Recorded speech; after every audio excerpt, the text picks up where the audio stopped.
So again, if you're interested, please just let us know that you're coming so we can make sure we have enough coffee in place for everybody.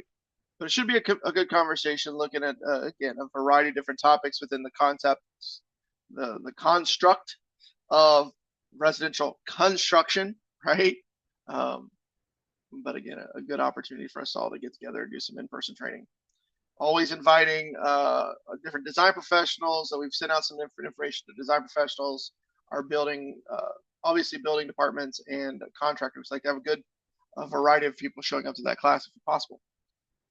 But today we're going to talk about more of this concept of the exterior lighting design. What does it take to really break? We kind of broke it out and is exterior versus interior lighting because sometimes the conversation can go a little too fast and we don't get opportunity to talk about what we see. And so I make that offer to you as we go through this process. Obviously, if you have questions, raise your hand, put them in the chat so that we can make sure we keep everybody's information and get everyone's questions answered in this topic. So one of the things, let me do this. Forgot. I'll do this once or twice throughout the process. Throw in the slides for today's class, just for those of you that might want to tap the slides and take notes as we go through. And for those of you, again, I digress. For those of you that are going to be coming to the in-person training, one of the things I think you should do is, if you can, bring an energy code with you, or bring some codes, bring some questions, so we can talk about those together in that opportunity that we're going to have there. Again, back to what we were talking about. When we think about why we actually care about a problem, that helps us better understand how we're going to accomplish it. And when we think about why are we talking about exterior lighting design, especially in the context of residential construction, it's because we understand that exterior lighting and lighting in general are key components in our understanding of energy code compliance, right? I know we typically talk a lot about how the energy code is seen as that system of insulation and window values, or how do we air seal a system? What does it got to do with lighting? Sorry.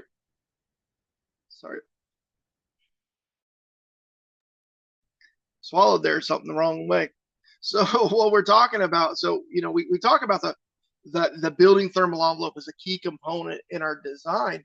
But really, when we think about the building thermal envelope, it's a one-time shot, right? You're gonna build an exterior. It's the envelope in which the building is going to operate. And when we really think about what is the energy code trying to accomplish, it's really kind of trying to control and the amount of energy we use in a building and how we monitor or how we effectively and efficiently conserve that energy, right? That's the purpose of the energy code, to effectively use and conserve energy over the useful life of a building through innovative design. And one of the things that we start to think about when we really look at the energy code, especially looking at the more recent and the future versions of the energy code, is really getting into this idea of how much energy how much lighting are we really controlling, right? So when we think about those systems, again, the lighting, the power concept is one of those key pillars that after you get past the envelope, the lighting is what's going to be there throughout the building. And we'll talk a lot about not just the residential, but also the multifamily residential, single family and multifamily residential. And so when we think about, depending on how a project comes at us, right? If we're looking at a traditional residential building, a residential project's coming at us with utilizing one of these three different compliance paths, right?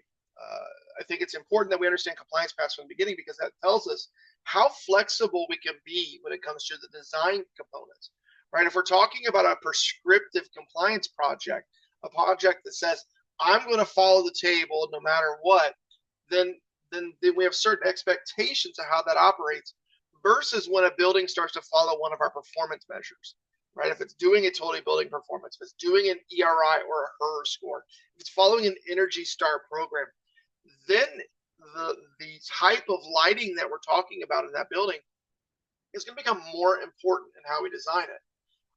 And again, we're talking not just single family residence, we're talking townhouses or maybe even multifamily structures in that design.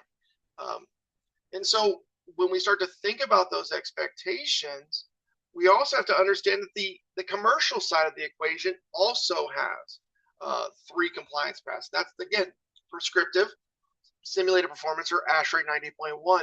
Now, simulated performance is the same as our traditional, total building performance, right? It's that belief that what we're looking at is how much does it cost to operate this building as we've designed it for a full year, and then we're comparing that cost with how much it would cost to run a building based on a reference design that's provided in the code. And so that's the simulated performance method. That third option that's identified in commercial is going to be ASHRAE 90.1. Now, ASHRAE 90.1 is a different model, different system, and we've talked about ASHRAE 90.1, and it has provisions for residential in it, but the numbers are different, and we'll take a look at that when we think about some of these multifamily dwellings or R2s, R3, occupancies, which could fall under our residential provisions. So when we think about what does the code really want, remember, we're not asking, and this is one of those things that gets clarified over time, right? When we think about the 15, the 18, the 21, the 24, and now we're thinking about the 27 in the future, the list of expectations associated with the information we get on a construction document has really not changed too much, right? We see in the 21, we add in the concept of the energy compliance path. It was already there. It's just now in the 21, we start to say, we want to know that you to know what we're doing so that everybody has a quick resource to say, hey, what was the compliance path in that building, on that house, or on that project? I don't remember. Well, let's just put it on the paperwork, right? Let's put it on the permit, put it on the document, put it on the index page, whatever it might be. So again, that's part of that. But what we sometimes don't always remember is that when the code identified equipment and system controls, it was incorporating lighting systems as well, right? Lighting equipment, lighting systems. And then when we think about what those multifamily or some of those mixed uses are, that's when we start to see a little bit more of that definition. When we talk about what is the lighting fixture, what is the daylight zone, what is the controls that we're using, as well as those equipment systems. So we start to expand it so we can clarify more what we're looking at. But when we think about what the code says, right, what does the code say when it comes to lighting? Now, this is why I thought, this is one of those conversations that you're looking at thinking, I know my energy code. In the 15 and the 18, it's not very complicated, right? In the 15 and the 18, the words are the same. The only thing that changes is the percentage of installed high efficacy bulbs, right, or lamps. In the 15, it's 75%. In the 18, it's 90%. And then there's this requirement that if we're using fuel-fired lighting systems, that the pilot light doesn't continuously burn, right? And we have some kind of trigger that would turn it on versus having this constantly burning fuel system all the time when we're never using the light for the first 12 hours of the day. But when we look at what the 21 and then again the 24 goes even further down this path of what are we expecting to see on a residential building in relation to energy consumption or lighting systems. Now, when we start, you see a lot of black line, and one of the reasons we see this is we realize that we've done what we can do with envelopes, right? Now we need to start refining our understanding of how this building is actually using energy, right? It's not about, and so that's what it is. Refining, in my opinion, is the best word to use. Refining what we're looking for. And so when we start to go down that path, we see the lighting equipment, exterior lighting versus fuel gas lighting, interior controls, exterior controls, and then some EV systems sometimes will come into play. But what we see identified in that exterior lighting, right? The upfront, we'll talk about interior later, but the exterior lighting is telling us that it's connected exterior lighting systems for residential buildings shall comply with C405.5. Well, C tells me it's commercial. Commercial 405.5 is the system that we talk about electrical power requirements, right? That's, again, remember, that's because the definition of a residential building in the energy code is not just single family dwellings. right? It's single family plus the two R2s, threes, and fours, 3 stories and less above grade. And so we see the exception for our traditional detached 1 and 2 family dwelling, right? We see identified solar powered lamps not connected to an electrical service. That's important to understand as we start to talk about, as we go through this examples. You know, we may have times when we employ or install or call for the design and the use of solar recharging battery, uh, backup lighting systems. If they're connected to the electrical service, we still include them in that calculation in the code. If they're just standalone, if you go to Lowe's and they start buying those, we start buying the solar powered lamps that we stick in the yard. Those are not part of the electrical system, right? We can kind of understand, but so we want to make sure that again, we're not trying to take control of the world. We're trying to make sure that we understand how much energy is being used by the building. And in the 21, again, we see that detached 1 and 2 family dwellings are exempt from control when it comes, or lighting, when it comes to some of the requirements we'll be talking about. Now in the 21, 24, again, they are incorporated. And so again, the more we think about how the building is going to look over time, again, I think that's going to be important to think about. But when we think about it, it's not just about how much lighting or what we do with that lighting. It's also a question of how do we control it, right? From a traditional single family residential structure, right? The way the code reads under the 21 is that exterior lighting controls are required for your traditional single 2 family townhouses, single family dwellings and townhouses, right? And those expectations are that when we use more than 30 watts of power as part of that exterior lighting, right, that's connected to a building system, that we have some controls in place, right? That we have a manual on off, right?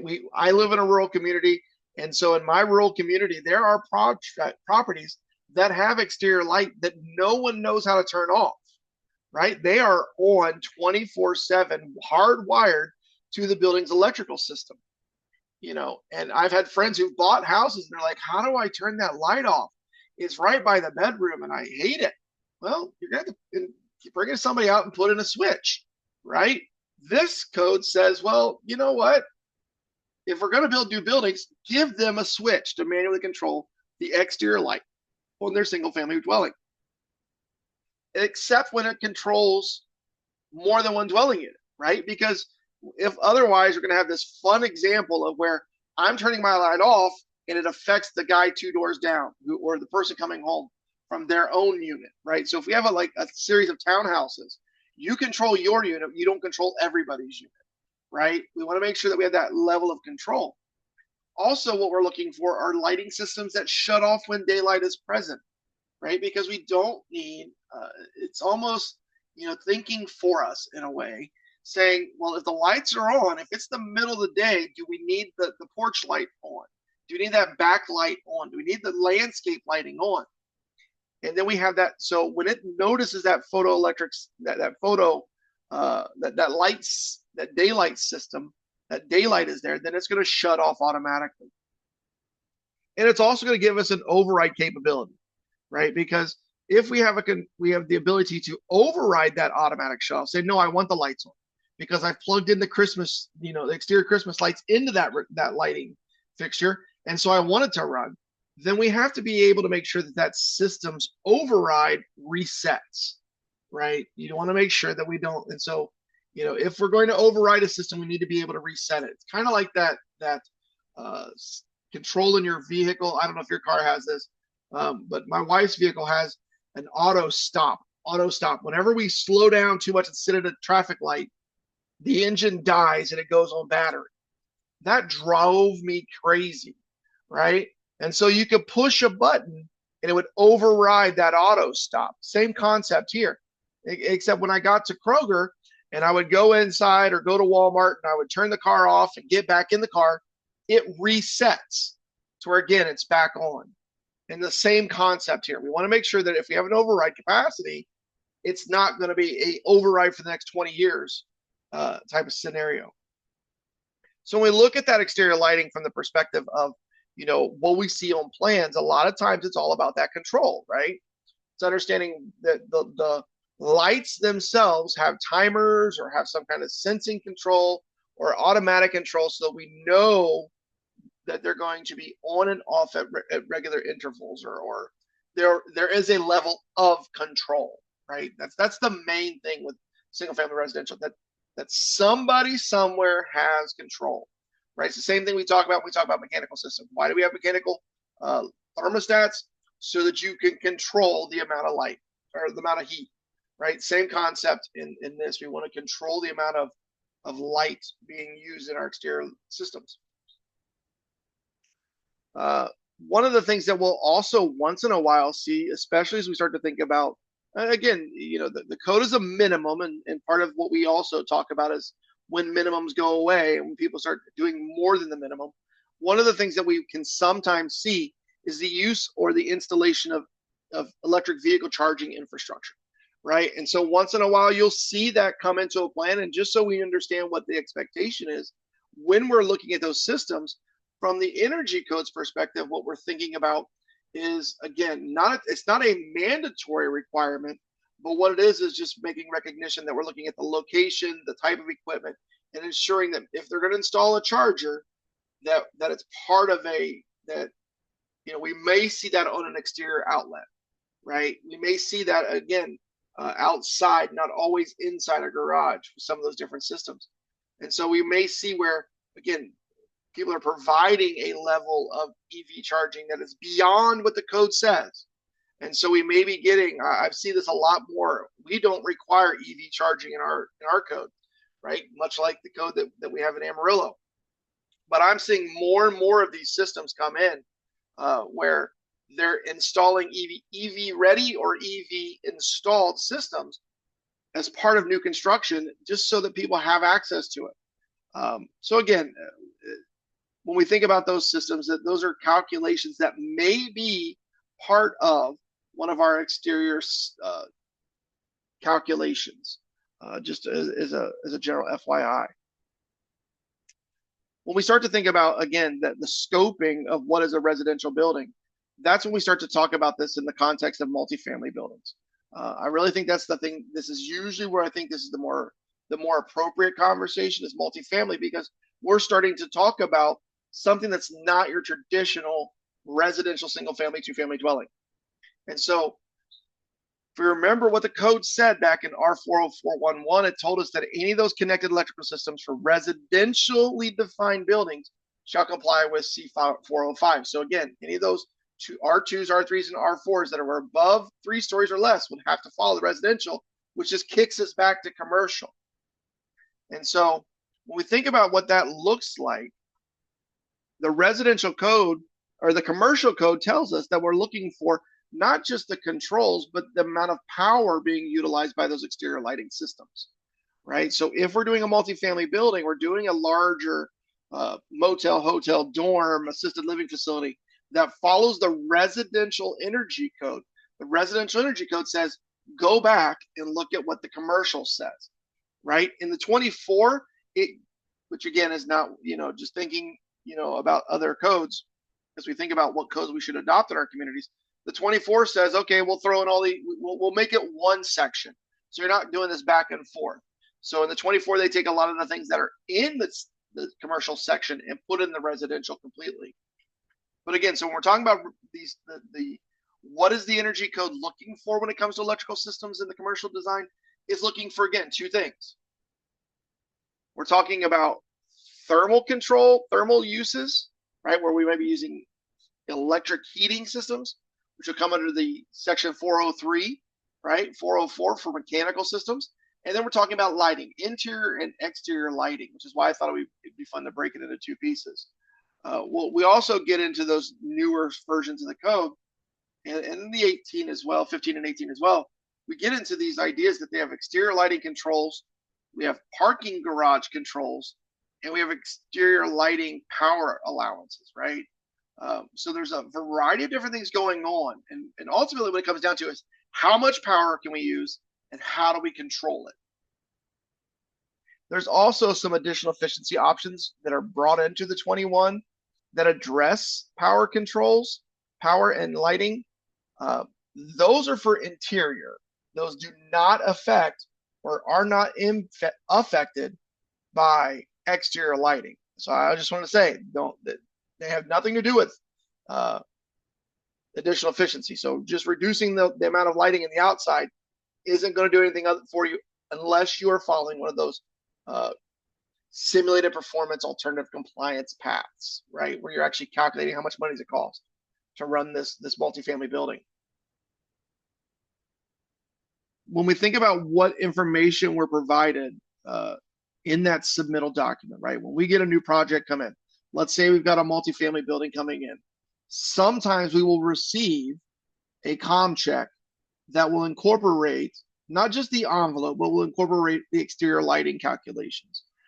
So it's always about understanding what we're receiving. Just because we receive that electrical, what I've seen a lot is the exterior electrical, interior electrical designs will come in on this compliance certificate from ComCheck, but they won't be following it for the rest of the building because it's an easy way to document all of the lighting things that we're going to talk about, right? So it can be submitted independent of the compliance path, right? Sometimes, again, I've seen it used. That's why it's important to know what compliance paths we're using. Also, when we see it come in as part of a performance rating, right? If a designer is going to be saying, hey, we're not just going to follow the book, we're going to see how this building is going to cost. We want to know how much it's going to cost to run. You know, the client wants to know that. So then I'm going to run an energy model anyhow, or a energy calculation anyway. That's going to drive or be the controlling impact on how the building is going to be designed, right? So we may get a setup where the energy code, and we'll see this in an example later on, where the energy code says, well, you have to reduce exterior lighting by 50% after a certain time. But the modeling says, well, we're going to do it at 30%.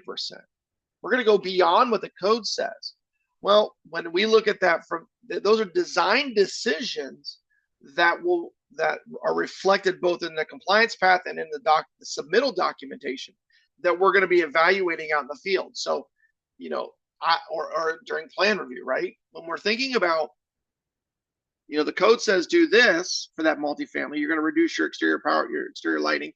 Again, you might be part of a mixed use building where we got commercial on the first floor and residential on the second or third floor. Those are going to be buildings where we're going to have this conversation. And in that situation, we're going to be looking at that design and saying, okay, what was the expectation for operation?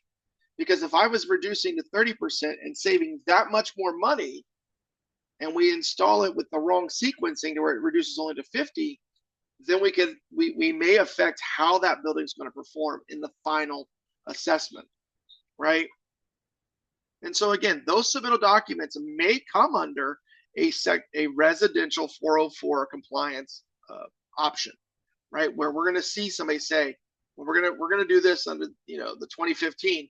We're going to follow this design and come up with an exterior lighting system that works, right?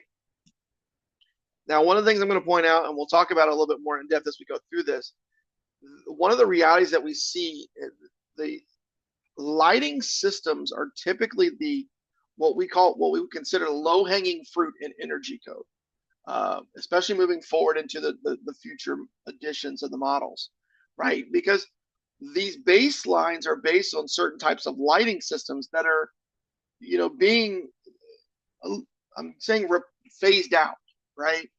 When we look at how much lighting is allowed in a particular exterior parking area versus what normally you would find in a normal design using LED technology, you're getting 40, 50, 60, 76% better than what the code would require.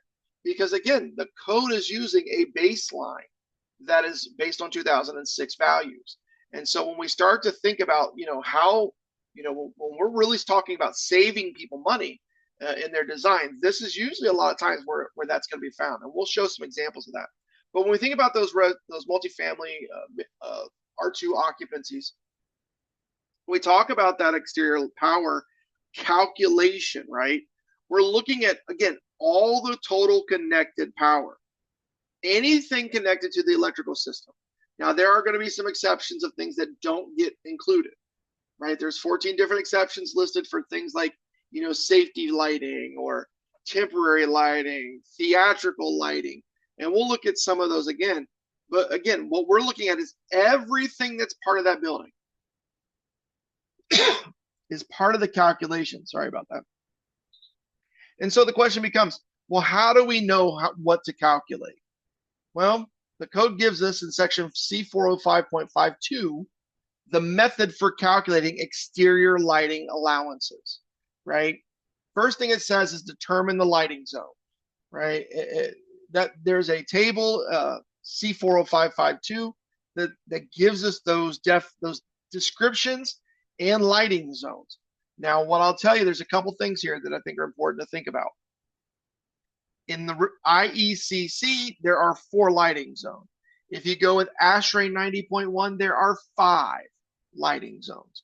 One of the things I've had the most conversation with, especially working as both in my own jurisdiction and working with other jurisdictions, is this is usually going to be a conversation that we need to have as a team with the rest of the community development or planning department, right? Zoning is going to have some questions or should have some influence on this decision as to what is the lighting zone, right? If I'm going to put this thing out by the airport, right on the far west side of town, east side of town, then that may have a different lighting zone today than it will 5 years from now, right? We know that things are growing.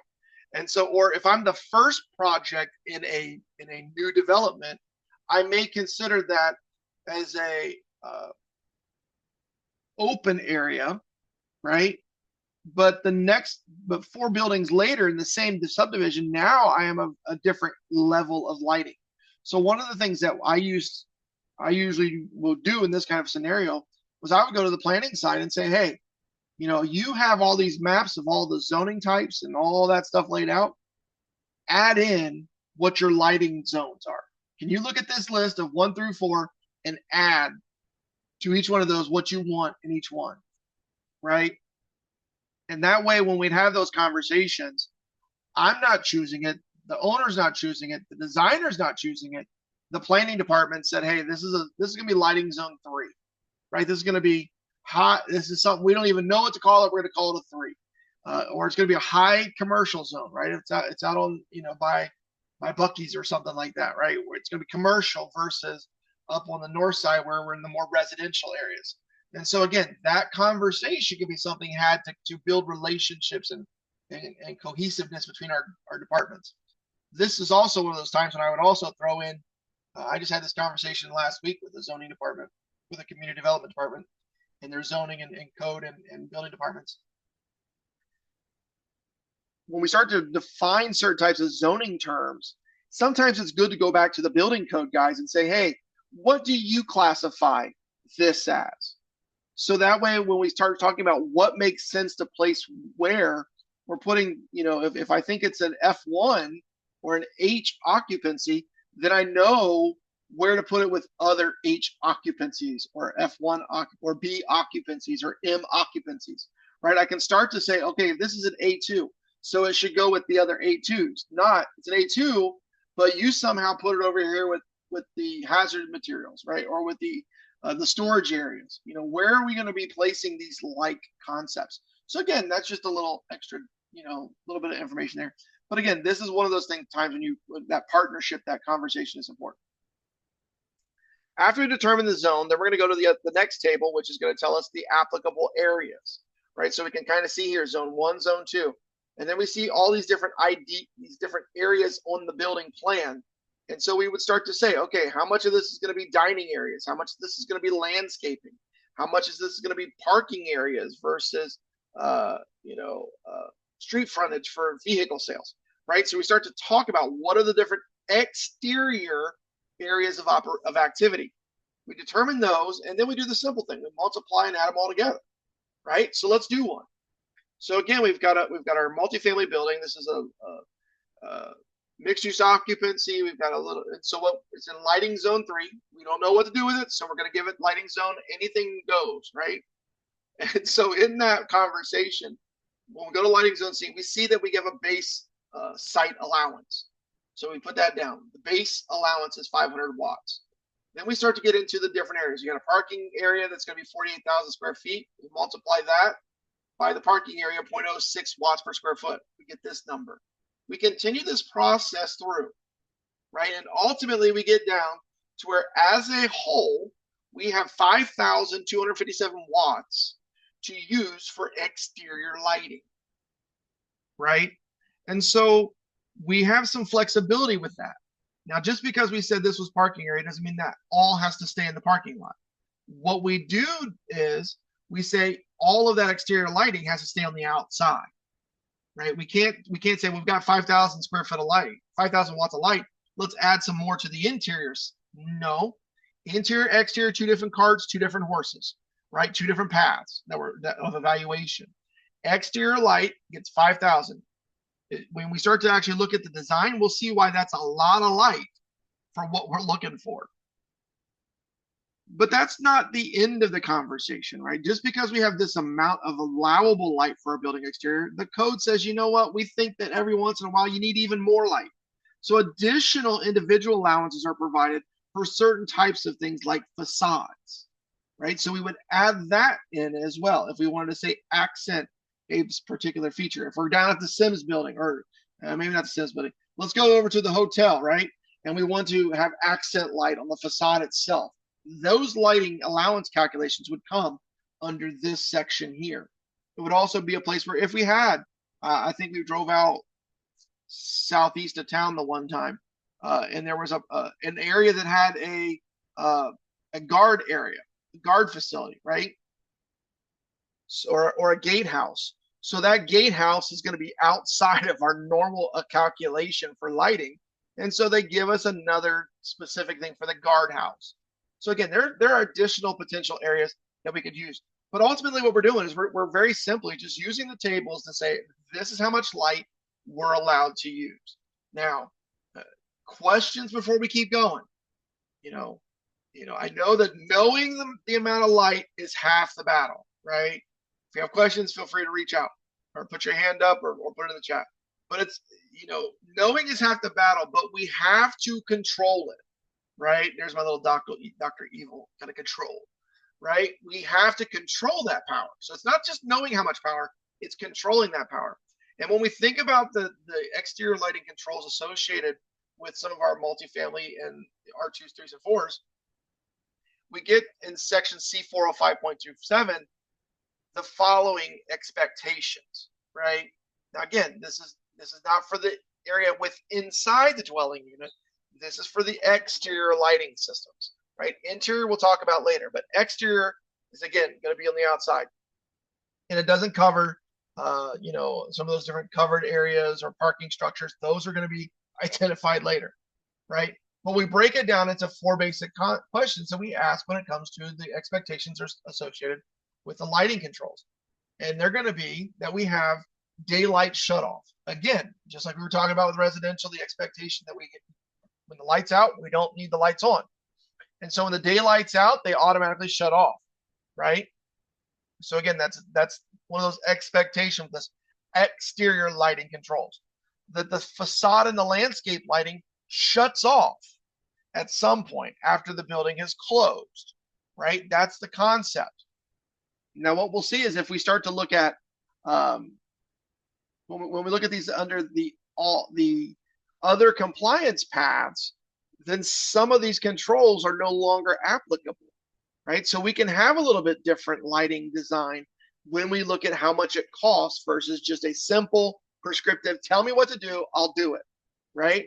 If we're doing that, then the answer is turn the lights off an hour after you close, right?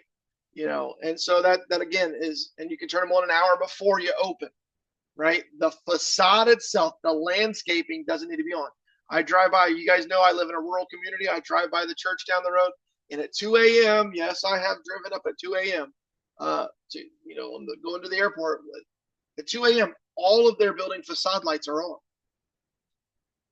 And again, that's going to be a use of energy that they don't need, that the code is trying to control for and say, hey, if we don't need it, then we don't use it.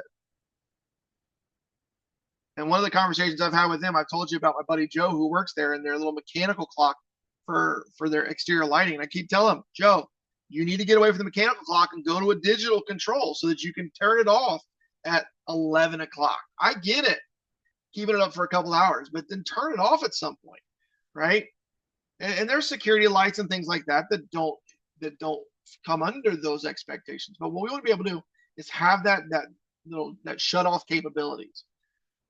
One of the alternatives, if we're not going to be using a lighting system that turns off, right, at a specific timed period, then we want a lighting system that reduces to 50% based on those times, right? So it's either turn it off or bring it down, right? We give options to the designer when it comes to how we're setting these different sequences up.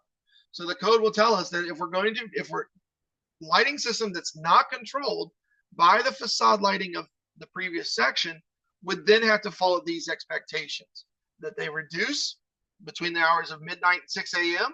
or that they reduce between 1 hour after, 1 hour off before, and that if there's no activity, they reduce, right? So again, if we've got uncontrolled lighting, then this is what the code is trying to address in multifamily residential occupancies.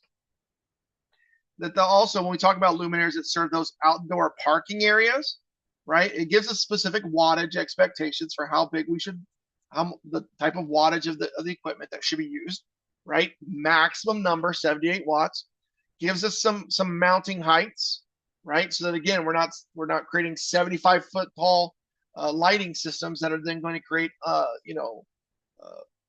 light creep on the surrounding properties, but also that again, it reduces when there's no activity for a period of more than 15 minutes. Now, back in the good old days, my job when I was first an inspector, they would send me out back in a long time ago to check these kinds of systems, right? I was the young guy and they said, you know what? You don't have a life. So at 11:30, we want you to go out and do this on-site inspection to make sure the lights shut off, right? I thought it was a joke, but now 20 years later, I understand why, right? And so again, we want to make sure that those outdoor parking areas, they either reduce and they reduce based on the level of activity in those areas, right? We understand there are going to be security lights. But again, what are we expecting on those non-security related lighting fixtures, lighting systems? And we've all got those buildings around that have those issues for those types of parking lots. One of those other expectations, okay, so if we're not doing, again, automatic on and off, we're not doing the facade lights, we're not daylight responsive, we're not doing automatics, we're not doing reduced, what we're going to do is give it a time clock, right? So those are our four options. Either it's daylight responsive, it's automatic off, it's 50% or less, and then it's a time clock. And those time clocks, we've seen this type of control before. We have to be able to be programmable with different days, with a holiday, and with backup, right? Because what we don't want is we spend a lot of time and energy in creating a sequence, and then the first power outage, everything gets wiped out, and we got to send service technicians everywhere, just resetting all the lighting controls, right? So again, those are the four expectations for exterior lighting. Now that's a little bit different than what we expect in a parking garage. Remember, before we're talking parking area, now we're talking a parking garage. And when we start talking about the parking garage, again, we expect that they reduce to 30%, right? Not less than 30% when there's no activity for a period of 20 minutes, right? So again, we're looking in that garage is either going to have some type of timer, going to have some kind of sensor that's going to say, hey, nobody's here, let's reduce the power, right? It's also going to take into account eye adaptation zones. Again, this is where you're going to probably going to get into some electrical lighting engineers coming in to say, we've all been in parking garages probably at some point where as we first pull in, we get that transition in our eyes from the extreme sunlight to the extreme dark, and it's hard for us to see. Or the opposite, where we're coming out of a dark parking garage, and then we're blinded by the light. So what we're trying with this section is allowing is that we have this transition space for eye adaptation, so we can transition, and we're not saying, okay, keep these lights down low. No, let's think about this, right, and use that adaptation zone. And again, there's also some exemptions associated when we use more of those vertical controls around the parking garage. We've all seen garages that are open. I think of the one out at the airport, right? At Husband Airport, Rick Husband, it's open. And we've also seen the ones that are closed off. I think there's one downtown across, yeah, I think there's one downtown across the street. Winchman Architects there. And again, what we're looking for is how do they operate and what are those expectations on the amount of light, right? Daylight sensing controls, again, occupancy controls. And again, we're looking for something that's going to take into account safety concerns on visibility. So what we'll get is, again, a variety of different, and this is just my reminder slide, that what we get for exterior is not always going to convert over to interior, right? If we've got a lot of savings in our exterior, let's say we don't care about exterior lighting, we don't want a facade lighting, give me as few number of parking lights as I can, and we're good. We've saved a lot of energy on the exterior design. We don't get to transfer that energy to our interior lighting systems, which we'll talk about later in a couple weeks. What we do get to do is transfer the savings, the money savings, under our compliance path. So again, if we're using a prescriptive compliance, it doesn't really matter. It doesn't help us. If we're using one of those alternatives, it could really be something that helps us. So I can save $5,000 on my mechanicals, on my lighting, and then apply that to my mechanical calculations on heating and cooling or ventilation. And so when we look at those designs, again, what we're looking for is if we get one of these comm checks or exterior lighting comm checks, we're looking for the recognize what is the zone, what is the amount of light allowed, does it match, and then what are the number and types of fixtures, right? From a design perspective, these are important things to make sure we clarify, because this is what as plans examiners we're going to be looking for. Did you use the right number of fixtures, right? And then we'll also be looking for those, again, notices, those notes on the level of control, right? The exterior lighting to be controlled by the library's lighting control panel with a photocell and timer, right? So we know where that control is coming from. We know what's going to be the photocell. The example I've got here for my favorite thing is a building that's going to have, we've installed 9 different exterior lights, but only one of them controls the has a photocell, right? So these 8 lights, all are just your standard, I think they're T13s, no, wait, yeah, T14s with just your normal lighting system. And then this one here is the one that's got the actual integrated photocell, and it controls all the lighting. Now, what I've also seen, and I was just at a project a couple weeks ago in a commercial operation where more than one light had the photocell, right? And again, the code doesn't say which ones, it just says you have to have a controlling element to it. And what had happened was the photocells were located, and the luminaires were at different heights, to where when this one would turn on, right, this one was the higher of the two, and so it would turn on and create enough ambient light. This one would turn off. Well, once this one turned off, then it would get just enough light to turn back on. And so it literally was strobing, right? It would go 1, 2, 3. It was like 5 of them in this parking lot were just going off randomly because they were getting ambient light from the surrounding light, but the photocells were picking up that light change. So it was really kind of a odd thing. And they called me out like, "What do you think this is?" And I looked at it, I'm like, "The photocells are off." "What do you mean?" So we had that conversation. But again, that's something that from a design perspective, we want to verify that we've got the right heights, we've got the right distances, so that we don't have unintended illumination and de-illumination, or reduction in lighting because of the proximity or the location of those photocells. And one of the thing, and again, one of the other things that we think about in that design process is that, there are times when we'll design a project and say, well, you know what, we've got enough lighting. We don't need to add all the fixtures, right? From a plan review perspective, that's the wrong answer, right? You don't necessarily, if you may have enough in parking area that you don't have to add more allowance, but you do need to include all of the fixtures, right? If we were looking at this project, right, this project in the list of items that they've included all of the exterior, parking areas, canopies, landscaping, but they included no facade lighting in their extra design. So while they may be compliant with the items they've identified, what they've not done is given me enough fixtures. So it's inconsistent, right? So this is one of those things where I'm going to send, when we talk about plan review comments, or, this would be one where it's like, it appears that, the exterior lighting compliance certificate does not include the facade lighting. All of these lights around this building were not included in that as fixtures that are, calculated in this design. And so we want to make sure that we think about those things. If they're on the facade side, they're part of the exterior power lighting. They're not part of the interior system. One of the things that the code identifies too, which again can be a resource for some areas, is going to be if it's a